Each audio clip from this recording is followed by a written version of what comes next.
पिदर मादर बिरादर जानो माल उन पर फिदा कर दे।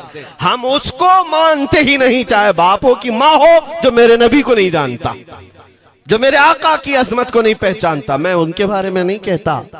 हाँ, हमारे एक उस्ताद बुजुर्ग उन्होंने फरमाया था कि बेटा बात करने का लहजा नरम रखना हमेशा।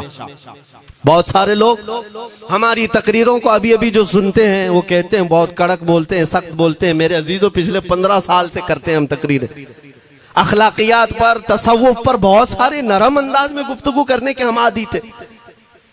वो सब नहीं देखते, लेकिन जहां हम थोड़ा सा चीखते हैं या गरज के साथ बोलते हैं, वो बहुत जल्दी किसी को लगती है और कहते हैं आप बहुत कड़क लहजे में कहते हो। 90% हमने नरम लहजे में बात किया है, लोगों को अखलाकियात सिखाया है। चोरी, जिना, डकैती, सूद, शराब, इन सब की मजम्मत पर बयानात हमने रिकॉर्ड किए। वो सब नजर नहीं आता, लेकिन सख्त जुमले बहुत जल्दी नजर आते हैं। लेकिन ये मैं क्यों करता हूं वो भी आपको बता दूं। हमारे एक बुजुर्ग उस्ताद ने फरमाया, कहा कि बेटा नरम गुफ्तगू करने की आदत रखना, इसलिए कि मेरे आका सल्लल्लाहु अलैहि वसल्लम की सुन्नत है नरमी से कलाम करना।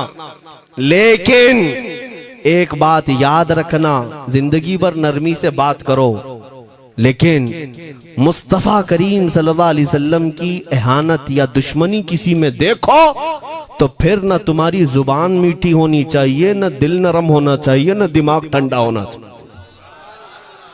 हाँ, ये ईमान का तकाजा है। हम जो सख्त बात करते हैं, लोगों को ऐसा लगता है कि इतना कड़क नहीं बोलना चाहिए। तुम्हें पता भी नहीं हजरत उमर फारूक कितना बोलते थे। हाँ, उमैर बिन वहब एक शख्स था जो हुजूर के कत्ल का इरादा करके आया था मक्का से। सफवान नाम का एक और शख्स, उमैर नाम के 2 लोग हतीम काबा में बैठकर मीटिंग करके आए, क्योंकि सफवान का बाप जंगे बदर में मारा गया था, उमैर का बेटा जंग में कैदी होकर हुजूर के पास कैद था। दोनों का प्रॉब्लम सेम था। दोनों लोग हतीम काबा में बैठ करके फैसला करते हैं। सफवान ने कहा मैं तुझे बहुत पैसे दूंगा, एक तलवार को जहर में बुझा कर जाओ मदीने और मोहम्मद का कत्ल करके आओ सल्लल्लाहु अलैहि वसल्लम। उमैर बिन वहब तलवार छुपा करके मदीने आया, लेकिन जिस वक्त वो आया, हजरत उमर फारूक चंद सहाबा के साथ मस्जिद नबवी के बाहर खड़े थे। देखते ही उसकी गर्दन में जो है ये गमछा डाला, रुमाल, और कहा खुजू हादल कल, पकड़ो इस कुत्ते को। ये हजरत उमर की जुबान से निकले, कहते हैं पकड़ो इस कुत्ते को।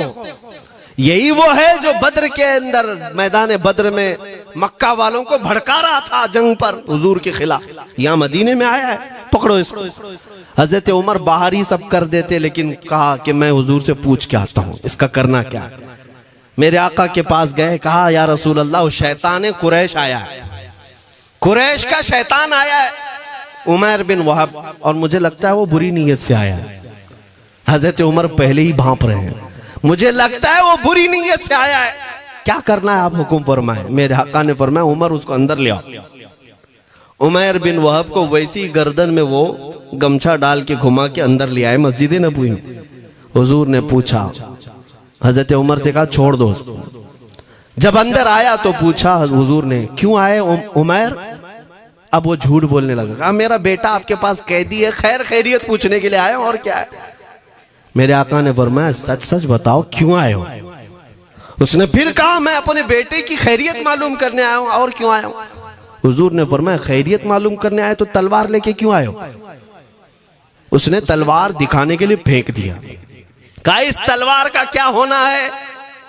तलवार तो हमारे पास बद्र में भी थी, लेकिन फतह आप ही के साथ थी। बड़ी बड़ी बातें करने लगा। मेरे आका को जलाल आया और कहा उमैर वो बात क्यों नहीं बोलते जो तुम सफवान के साथ काबा के हतीम में बैठकर करके आए हो। मदीने में बैठा रसूल खाने काबा में होने वाली गुफ्तगू को सुन रहा है। दूर और नजदीक के सुनने वाले वो काने लाले करामत पे लाखों सलाम। ये हदीस मौजूद है, सही हदीस है।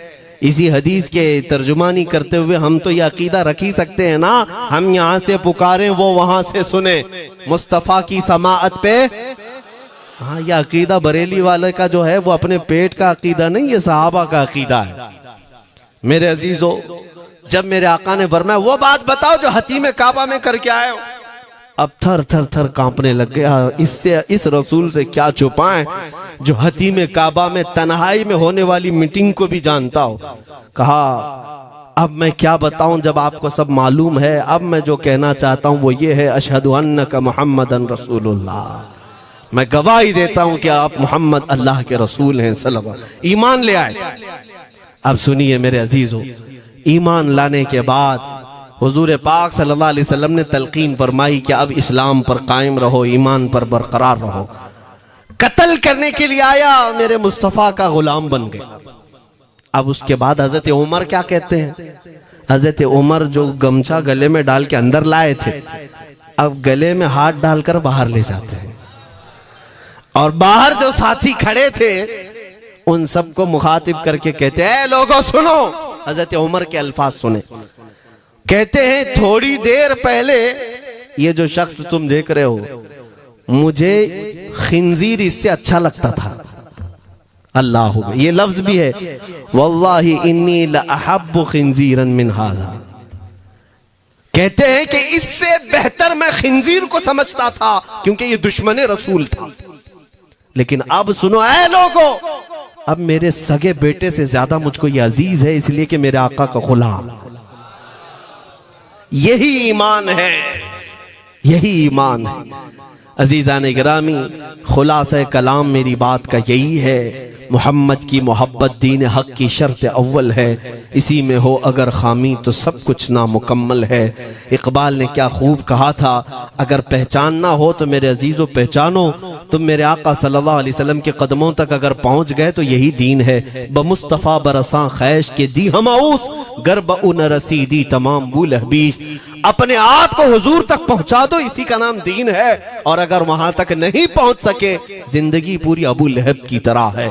हो ना ये फूल तो बुलबुल का तरन्नुम भी ना हो, चमने दहर में कलियों का तबस्सुम भी ना हो ना ये साकी तो मैं भी ना हो, खुम भी ना हो, बस में तौहीद दुनिया में ना हो, तुम भी ना हो। या रसूल अल्लाह, खीमा अफलाक का इस्तादा उसी नाम से है, नबज़ हस्ती तपश आमादा उसी नाम से है। दश्त में दामने कोहसार में मैदान में है, बहर में मौज की आगोश में तूफान में है, चीन के शहर मराकश के बयाबान में है, और पोशीदा हर मुसलमान के ईमान में है।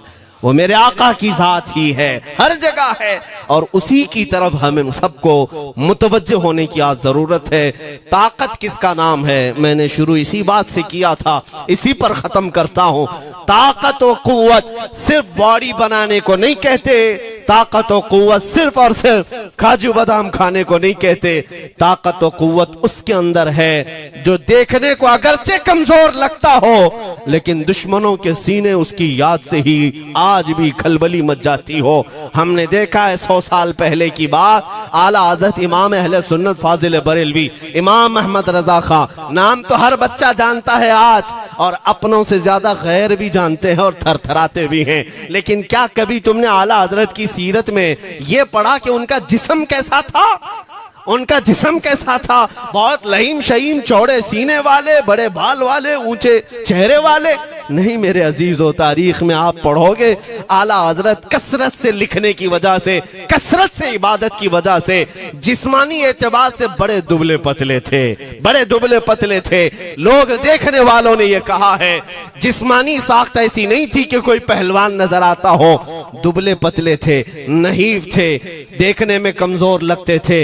लेकिन मजाल है जब वो आशिक रसूल का कलम चलता था, कलम चलता था, और वो भी यूं पुकार कर कहता था ये रजा के नेज़े की मार है, कि आदू के सीने में गार है, किसे चारा जोई का वार है, कि ये वार वार से पार है। और फिर उन काफिरों को कहा था उस इमाम अहले सुन्नत ने, किल के रजा है खंजरे खूंखार बरकबार। ये कोई दावा नहीं कर सकता आज। किल्क किसको कहते हैं समझा भी देता हूं मैं आपको। किल्क रजा, आला हज़रत अपने कलम को कह रहे हैं, किल्क मतलब कलम, रजा का कलम कैसा है? खंजरे खूनखार बरकबार, यानी खून पीने वाला खंजर और चमक पैदा करने वाली जो बिजली होती है। आला हज़रत बड़े नरम दिल भी थे, रहम दिल भी थे, अपनों को जब नवाजते थे तो बेहिसाब नवाजते थे। आजिजी ऐसी कि बच्चों से भी माफी मांगते, आजिजी ऐसी। और अपने पीर खाने पर जाने की बात आए तो चप्पलें कितनी दूर छोड़ जाए, गुरूर और घमंड की बात नहीं, लेकिन जब मेरे मुस्तफा के दुश्मनों से मुकाबले की बात आती तो यूं कहते, तुम क्या समझते हो किल के रजा है खंजरे खूंखार बरकबार, आदा से कह दो खैर मनाए न शर करे। ये बात ईमान के तकाजे की है। मैं आज हर आलिम से मिंबर पर बैठे हुए और हर मोमिन से यही कहना चाहता हूं, जो मेरे मुस्तफा की इज्जत की बात आए सर चढ़कर बोलना सीख जाओ। मेरे आका ने फरमाया है, जालिम और जाबिर बादशाह के सामने हक बात का ऐलान करना सबसे अफजल जिहाद है। और ये तो कर ही सकते हो। उन पाखंडियों को लफ्ज़े जिहाद से भी डर लगता है और लफ्ज़े जिहाद पर ही बड़ा प्रोपेगेंडा करते हैं। मुझे इस बात का कोई खौफ नहीं। हाँ, लोग ये कहते हैं मौलाना जिहाद के लफ्ज पर थोड़ा साइड होकर के बात कर लेते हैं। तुम बुज़दिल क्यों बने जा रहे हो? लफ्ज़े जिहाद एक पाकीज़ा लफ्ज है, मुकद्दस लफ्ज है। इस लफ्ज को अगर निकाल दिया तो मेरे आका की आधी सीरत खत्म हो जाएगी। कैसे बताओगे नबी पाक की सीरत? बदर को क्या कहोगे? तकरार हुई थी। खंदक, ओहद, तबूक, खैबर, ताइफ, ये सब को क्या कहोगे? तकरार हुई थी। जिहाद लफ्ज है, सेल्फ डिफेंस का नाम है। इतना हक तो हर एक को है मेरे अजीजों। लेकिन ये तो आज मैं ये बात भी नहीं कर रहा हूं तुमको, तलवार उठाओ, बंदूक उठाओ, गोली मारो, बंदूक से लो, ये सब बातें तो हम करते भी नहीं, हमें जरूरत भी नहीं। लेकिन हमें पता है हमारे अल्फाज ही काफी हैं। मेरे आका सल्लल्लाहु ताला अलैहि वसल्लम की मोहब्बत जिसके सीने में हो, मेरे आका ने जब ये फरमाया है कि हक बात का ऐलान करना सबसे अफजल जिहाद है, तो इस पर तो हर कोई आज अमल कर सकता है। हक बात कहो, मिंबरों से कहो, और ट्रस्टियों से भी कहता हूं उलमा को कहने की आजादी भी दो कि वो बुज़दिल न बनाए। खौफ न रख रजा जरा, तू तो है अब्दे मुस्तफा। एक बात समझ करके चले, हम मुल्क के खिलाफ, कानून के खिलाफ नहीं बोलना चाहते। मुल्क हमारा भी है, देश हमारा भी है, और यहाँ के कवानीन जिस पर हम अमल कर रहे हैं, खुशी से अमल कर रहे हैं। लेकिन इन जालिमों ने क्या बना दिया है, इनके नजदीक देश पूरा मोदी है। हाँ, इन साहब के बारे में मत बोलो, वो देश है, कल को अगर नहीं रहे तो देश चला जाएगा। मेरे अजीजों, किसी व्यक्ति, किसी शख्स की गलत पॉलिसियों पर तनकीद करने का नाम देश के खिलाफ बोलना नहीं है। हम अपने देश से मोहब्बत ऐसी करते हैं, ऐसी करते हैं। आज भी आजादी का दिन है ना, आजादी का दिन है, ये लगे हाथों ये बात कह करके गुजरता हूं। आज भी जाकर के देखें, इंडिया गेट पर सबसे ज्यादा शहीदों के नाम जो लिखे गए हैं वो मुसलमानों के हैं। इनको क्या पता है 1857 से जो अंग्रेजों के खिलाफ लड़ रहे थे, ये लड़ रहे थे। आजादी का परचम सबसे पहले बुलंद करने वाला कोई संगी नहीं था, वो शहीद टीपू सुल्तान था। सबसे पहले तोपमैन हिंदुस्तान का, अंग्रेजों के खिलाफ आवाज बुलंद करने वाला, पूरे अंग्रेज उसके खिलाफ खड़े थे। इनको आज बोलने की तौफीक भी नहीं मिलती। और उसके अलावा वो उलमा की बात कहां चली गई आज? अंग्रेज तारीखदान ने लिखा है कि सबसे ज्यादा हमें खतरा हिंदुस्तान में मुसलमानों से था, और हमने दिल्ली से लेकर कश्मीर तक कोई एक झाड़, कोई एक दरख्त बाकी नहीं था जिसमें हमने एक आलिम को लटकाया नहीं था फांसी पर। जिनकी तादाद गिनी गई है तो तकरीबन 26,000 उलमा को इन्होंने फांसी दी थी, दिल्ली से लेकर कश्मीर तक। मुझे बताओ, जजीरा अंडमान निकोबार में किसको भेजा है? मौलाना फजल हक खैराबादी, इनायत अहमद काकोरवी, ये तमाम वो लोग हैं। अल्लामा इनायत अहमद काकोरवी, जिनकी किताब आज तकरीबन हर मदरसे में पढ़ाई जाती है, इल्म उस्सिक़ा। ये किताब यहाँ चटाई पर बैठकर लिखी हुई नहीं, उस जेल की दीवारों पर लिखी हुई किताब। उसको पढ़ करके आज बच्चे आलिम बनते, हम भी पढ़े। ये वो लोग हैं जिनको सिर्फ और सिर्फ हक बात कहने की बुनियाद पर जिंदगी भर जेल में डाल दिया गया। आज ढूंढ करके निकालो मौलाना फजल हक खैराबादी का मजार कहाँ है, और अंडमान निकोबार में, जहां काला पानी की सजा दी जाती थी। किफायत अली काफी का नाम सुना है मेरे अजीजों? ये नाम का जिक्र आना तो हक बनता है आज की रात जरूर। मुरादाबाद शहर का वो आलिम रब्बानी, वो सिर्फ और सिर्फ मुजाहिद आजादी नहीं बल्कि फना फिर रसूल भी था। आप इसी से अंदाजा लगा लें, आला हजरत जैसा आशिक, हदायके बख्शिश लिखने वाला, आला हजरत के अशार तो पता है ना, इमामुल कलाम कहते हैं। आला हजरत की नातों को इमामुल कलाम कहते हैं। सारे कलामों का इमाम आला हजरत की नाते हैं। पढ़ करके देख लो, वजद आ जाए हुजूर की नाते। लेकिन उस आला हजरत से पूछा गया, आप किसकी नाते पसंद करते हैं? आला हजरत फरमाते हैं, मैं सिर्फ दो ही लोगों की नाते सुनता हूं, या तो हसन रजा बरेलवी की या अल्लामा किफायत अली काफी की। आला हजरत जिसकी नाते सुनते हो, इसी से अंदाजा कर सकते हो किफायत अली काफी कौन थे।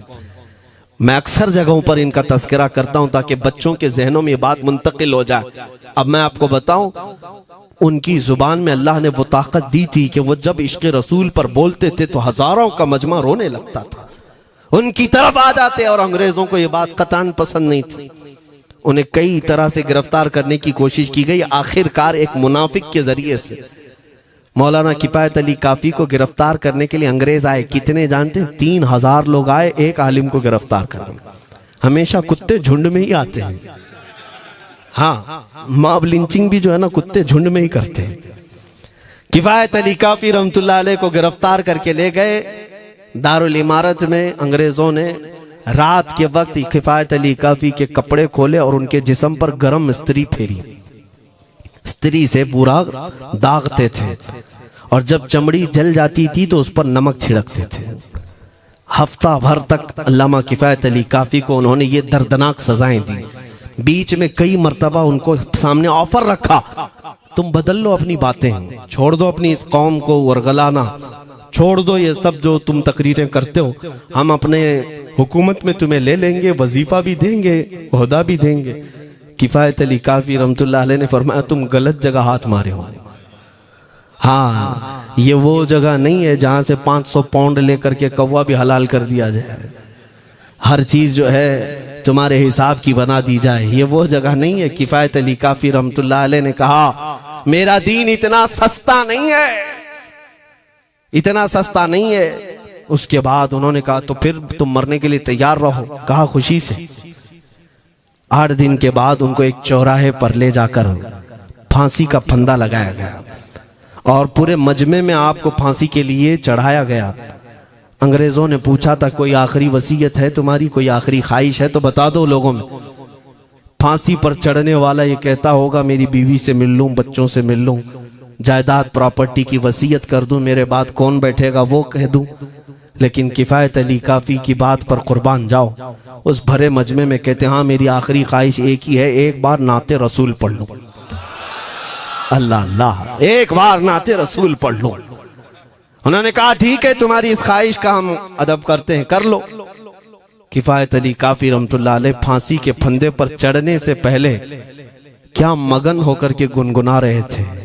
यूं कह रहे थे, कोई गुल बाकी रहेगा न चमन रह जाएगा, पर रसूलुल्लाह का दीने हसन रह जाएगा।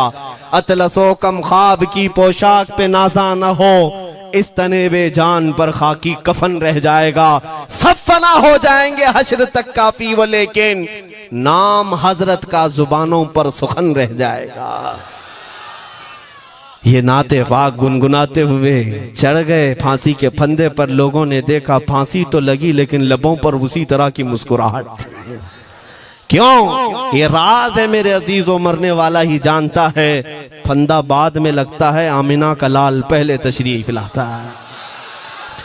मौत का दर्द उसे क्या होगा जो जमाले मुस्तफा देख रहा हो, मेरे आका सल्लल्लाहु ताला अलैहि वसल्लम की तरफ महव हो।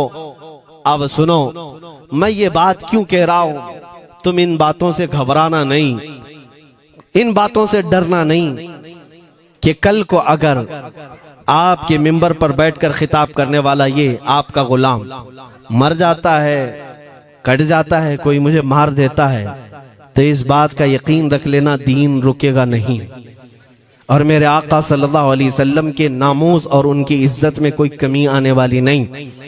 हमारे मर जाने से कुछ नहीं होना है, इसलिए कि हर सुन्नी बच्चा जानता है इस्लाम जिंदा होता है हर करबला। हम मरने के बाद इस बात का यकीन रखते हैं अगर हमारी मौत हो गई इस रास्ते में तो इस्लाम की आबियारी होगी, इस्लाम और फूलेगा फलेगा। और हुआ यही। किफायत अली काफी को फांसी का फंदा देकर 8 दिन तक जश्न मनाया था अंग्रेजों ने। जब मौलवी चला गया जो लोगों को तकरीर करता था, हजारों का जमा करता था, हुजूर अकरम सल्लल्लाहु अलैहि वसल्लम की मोहब्बत की बातें करता था, चला गया, हमने फांसी दे दी। लेकिन इन जालिमों को मालूम नहीं मेरे खुदा का कानून क्या है, कुदरत खुदाबंदी का कानून क्या है। मुरादाबाद शहर में ये किफायत अली काफी को 1857 के पहले फांसी दे रहे हैं और उसी साल मुरादाबाद के करीब बरेली शहर में अल्लाह ताला अहमद रजा पैदा कर रहा है। तुम एक आशिक को फांसी दिए, हुजूर पाक के चाहने वाले को तुमने फांसी देकर ये समझा कि आप खत्म हो गया इश्क की बातें करने वाला।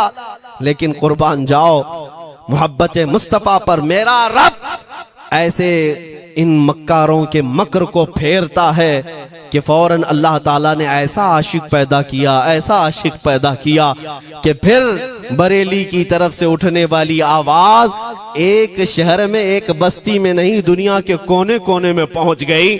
आज 100 साल हो गए उस मर्दे कलंदर इमाम अहले सुन्नत को दुनिया से गए हुए, लेकिन हर मस्जिद की मिंबर और मेहराब आवाज देती है मुस्तफा जाने रहमत पे लाखों सला, शमे बज़ में हिदायत पे लाखों सला।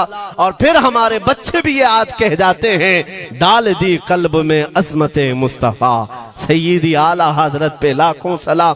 ये निजाम है मेरे मौला का, एक चिराग तुम बुझाओगे मौला 100 चिराग रोशन फरमाएगा। हाँ इंशाअल्लाहुल अज़ीज इस बात पर हम सबको जमा होना है। अल्लाह करीम हमें हमारी खोई हुई ताकत व कुव्वत अता फरमाए। आप रब तबारक व तआला की बारगाह में ये दुआ करें कि ऐ रब्बे जुल जलाल, जब तक जिंदगी बाकी है मौला मुझे तेरे नबी के वफादारों में शुमार फरमा। इसलिए मैं जब भी हुजूर की बारगाह में अरीजा पेश करता हूँ तो ये जरूर कहता हूँ, आखा बद हैं तो आपके, भले हैं तो आपके, टुकड़ों पे यही के पले हैं, रुख किधर करें, तुझसे जो मुंह छुपाएं तो करें किसके सामने। या रसूल अल्लाह, क्या किसी और से तवक्को नजर की है? हमारा मानना तो ये है, मैंने देखा भी है अपने बच्चों को, और हम कहते हैं मेरे आका की बारगाह में, आका गुनहगार तो हो गए लेकिन आपके गद्दार नहीं है, गद्दार नहीं है। जब तक गद्दार नहीं होंगे मेरे आका की तरफ से तुम्हारे लिए हमेशा इस्तकबालिया खुला रहेगा।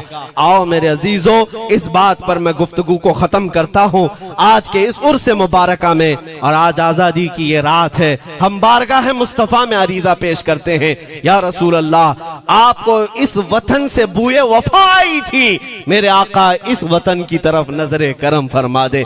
क़यामत तक आने वाली हमारी नस्लों में मेरे आका सिर्फ आपके आशिक ही पैदा हो, कोई गद्दार ना पैदा हो। हमारी दुआ यही है मेरे आका, मैं मुजरिम हूँ आका, मुझे साथ ले लो कि रस्ते में हैं जा बजा थाने वाले, चमक तुझसे पाते हैं सब पाने वाले, मेरा दिल भी चमका दे चमकाने वाले। व आखिरु दावाना अनिल हम्दुलिल्लाहि रब्बिल आलमीन।